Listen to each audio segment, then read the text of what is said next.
Hey, how's it? Holaike here? Yeah, all this kind of stuff happening in the Hawaiian Kingdom is not random, folks. I'm sure by now many of you are kind of putting together what's happening. And for those of you that are not, because you're not waking up, let me give you some hints. First, look at the volcano eruption. Kika has been throwing a little hints every now and again for the past few months that it has a lot to do with the Bilderbergs and those that want to control the world. They are the funders of the company that has built that plant out there back in the 90s. Hey everybody, this is Ben and Rob from Contact in the Desert 2018, and we're with Dr. Michael Sala right now. And we're going to get into some cool stuff, but before we do that, we're going to have Dr. Sala introduce himself. Well, thanks for having me on the show. I'm happy to talk about my experiences and background. I've done a lot of work in the field of exopolitics, which is looking at the political implications of extraterrestrial life, written a number of books. My background is in international politics. I was an assistant professor at American University in Washington, D.C., and I live now in Hawaii and have gone through a transition from a kind of conventional career in international politics to now being an exopolitical expert and analyst. And of course, living in Hawaii, I have a unique perspective on what's happening there right now. Yeah. Hey, so actually, for those of you in our audience who don't know, Dr. Sala is probably the most credible guy here. Like, everyone looks up to him in terms of all of the kinds of stuff on our show that we're talking about. He researches, he really understands this stuff better than anyone, and he's going to be humble about it, but I'm just going to tell you directly that that's who this is. So we're really happy to have him on the show. So let's get into what do you think is really happening in Hawaii? And I mean, there's so much speculation, and it's caused so much damage now. Like, from your perspective, like, really, what do you think is going on?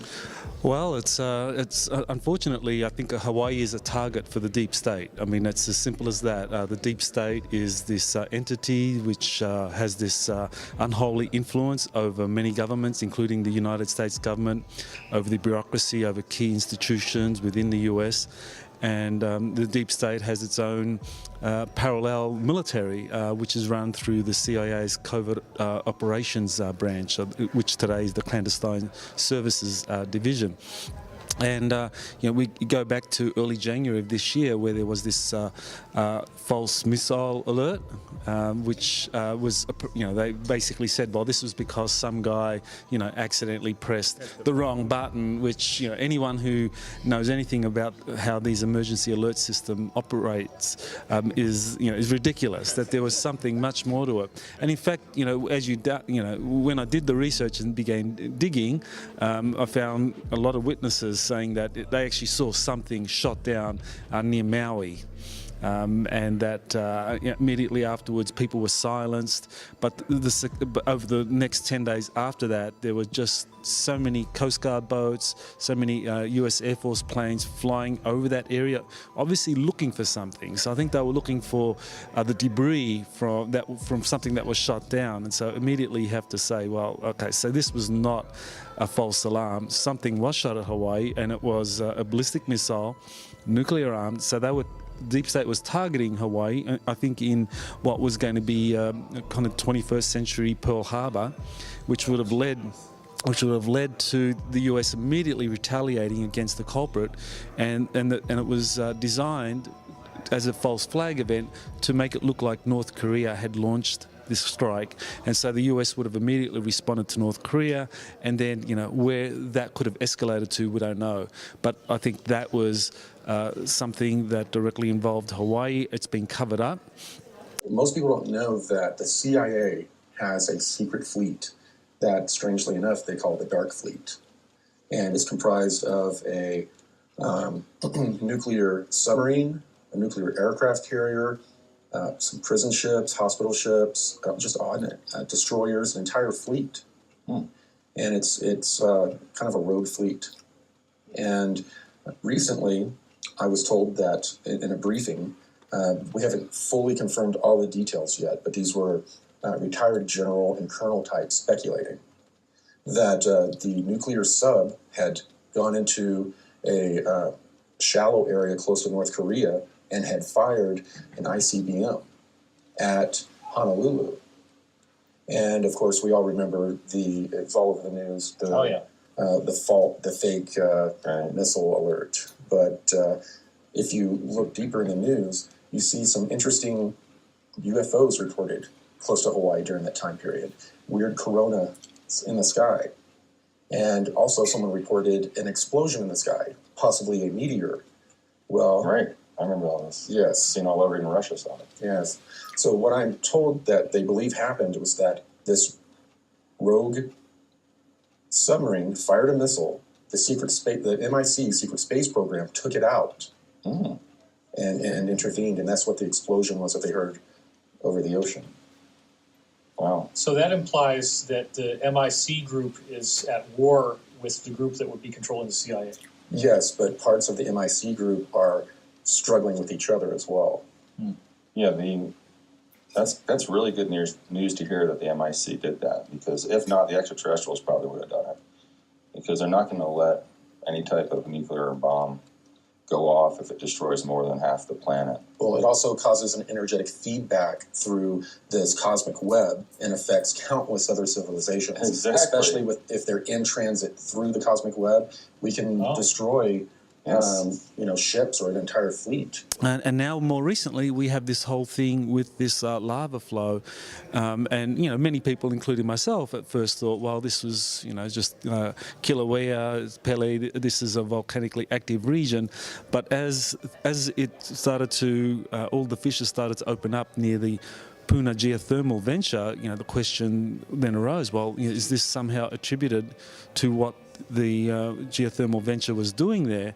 And it turns out that there's a lot of scientific data supporting the fact that they were actually fracking, and they've been fracking down there since 1993, and they have so undermined the geology that whole East Rift Zone is now becoming a conduit for the lava to drain from the Kilauea summit. And right now, Halemaumau crater is actually draining, and as all the lava drains out of the crater, which is at 4,000 feet, it drains out, goes into the East Rift Zone, which is kind of close to sea level. So you can imagine the pressure of the lava as it drains out and comes down there.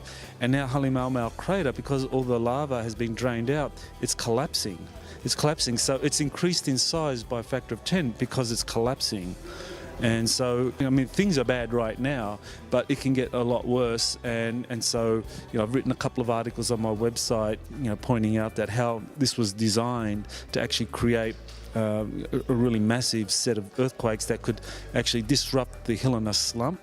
And that if the Hilana slump, which is adjacent to Kilauea volcano, if that collapsed, you could have a mega tsunami. It would seem to me that you don't frack near a volcano unless you really want something to go terribly wrong. I mean, they have to be doing it on purpose, right? They have to be trying to make these catastrophic events happen. I mean, is that your perspective on it? Or? You nailed it. That's it. You don't frack a volcano unless you want something dramatic to go wrong.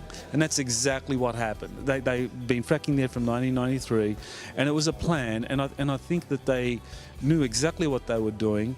And at this point in time, they chose to basically accelerate whatever it was they're doing, because we don't know how much fracking they've been doing. We don't know how much pressure they've been pouring into the kind of underlying geology there. But it could be over the last 6 months that they got the go-ahead to okay, let's make this blow. And so they accelerated whatever they were doing, and now we're witnessing the ramifications of that. Now, we all know that Hawaii is a very strategic place in the United States, like Hawaii and Alaska added towards, over the last 100 years or whatever.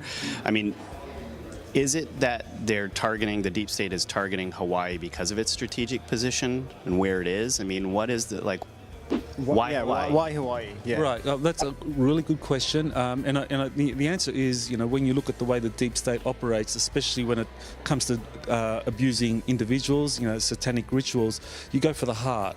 you go for things that are that a person values most deeply, kind of love, empathy, connections. And so the deep state, they do that. They kind of like traumatize people by doing things that directly affect their heart chakra. Well, many people believe that Hawaii actually is the heart chakra of the planet. And when you look at the history of Hawaii in terms of, the spirit of aloha, people come there, their hearts are open, they meet their loved ones there. It's like, it is the heart chakra of the planet. So how do you terrorize a planet? Well, you attack the heart chakra. So that's why they're attacking Hawaii. This is kind of I don't usually share this kind of thing, but I was on a flight to Hawaii maybe a year and a half ago. And as soon as they started playing music and I was watching the dance, because I was on Hawaiian Airlines, I couldn't stop weeping the entire way to Hawaii. It was the strangest thing. And I'm like a dude, like I never cry about anything. So I was literally in my seat like this for like a large portion of the flight because I don't know what it was. There was something that really touched me about Hawaii and the culture there. And I mean, it could have been, you never know, it could have been like a past life I spent there. I'm not really sure, but there's really something special about that place. And it's I'm convinced the most beautiful place on the planet, and it's understandable why you'd live there. Right, yeah, exactly. And, I had my own journey there. That's where I met my wife, and, I have a lot of kind of, love for the islands, and, and so, yeah, it's a place that opens up the heart, and that's why it's being targeted.